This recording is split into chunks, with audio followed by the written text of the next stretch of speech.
அண்மை செய்தி. மிதுன் சக்கரவர்த்திக்கு தாதா சாஹேப் பால்கே விருது அறிவிக்கப்பட்டிருக்கிறது. அண்மை செய்தியாக பார்க்கிறோம். மிதுன் சக்கரவர்த்திக்கு தாதா சாஹேப் பால்கே விருது அறிவிக்கப்பட்டிருக்கிறது. பிரபல பாலிவுட் நடிகர் மிதுன் சக்கரவர்த்திக்கு தாதா சாஹேப் பால்கே விருது தற்போது அறிவிக்கப்பட்டிருக்கிறது. அண்மை செய்தியாக பார்க்கிறோம்.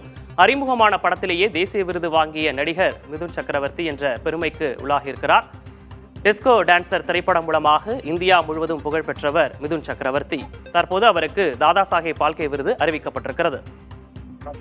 இது தொடர்பான கூடுதல் விவரங்களை வழங்குவதற்காக செய்தியாளர் நிரஞ்சன் இணைந்திருக்கிறார். நிரஞ்சன், விரிவான விவரம்.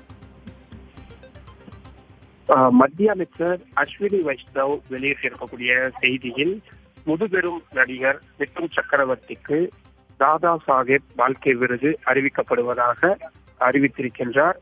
ஹிந்தி மற்றும் பெங்காலி மொழியில் ஏராளமான திரைப்படங்களை நடித்து புகழ் பெற்றிருந்தவரான மிதுன் சக்கரவர்த்தி இந்தியா மட்டுமல்லாமல் ரஷ்யா உள்ளிட்ட பல உலக நாடுகளிலும் பெரிய அளவில் போற்றப்படக்கூடிய நடிகராகவே இருந்து வந்தார். அவர் இதுவரை 3 தேசிய விருதுகள், 2 பிலிம்பேர் விருதுகள் உள்ளிட்ட ஏராளமான விருதுகளை பெற்றிருக்கிறார். பத்மபூஷன் விருதும் அவருக்கு கிடைத்திருக்கக்கூடிய நிலையில் தற்பொழுது திரைத்துறையில் மிக உயரிய விருதாக கருதப்படக்கூடிய தாதா சாஹேப் பால்கே விருது என்பது அவருக்கு வழங்கப்பட்டிருக்கின்றது. லிம்கா புத்தகத்தில் 19 படங்களை அடுத்தடுத்து ரிலீஸ் செய்து மிகப்பெரிய வெற்றியை பெற்றவர் என்பதற்கான சாதனையும் அவர் படைத்திருக்கிறார்.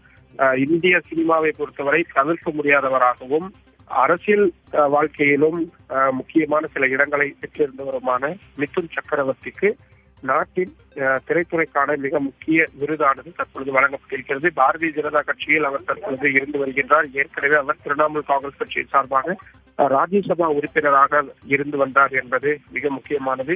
இளமை காலத்தில் கம்யூனிஸ்ட் சித்தாந்தங்களில் உள்வாங்கிக் கொண்டு அந்த கட்சியிலும் அவர் ஈடுபட்டிருக்கிறார் என்பதும் கூடுதலான ஒரு தகவலாக இருக்கக்கூடிய சூழலில் அவருக்கு விருது அறிவிக்கப்பட்டிருக்கிறது. பல திரைத்துறையினரும் அவருக்கு வாழ்த்துக்களை தெரிவித்து வருகிறார்கள். மிதுன் சக்கரவர்த்திக்கு தாதா சாஹேப் பால்கே விருது அறிவிக்கப்பட்டிருக்கிறது. தொடர்பான விவரங்களை வழங்கியமைக்காக நன்றி நிரஞ்சன்.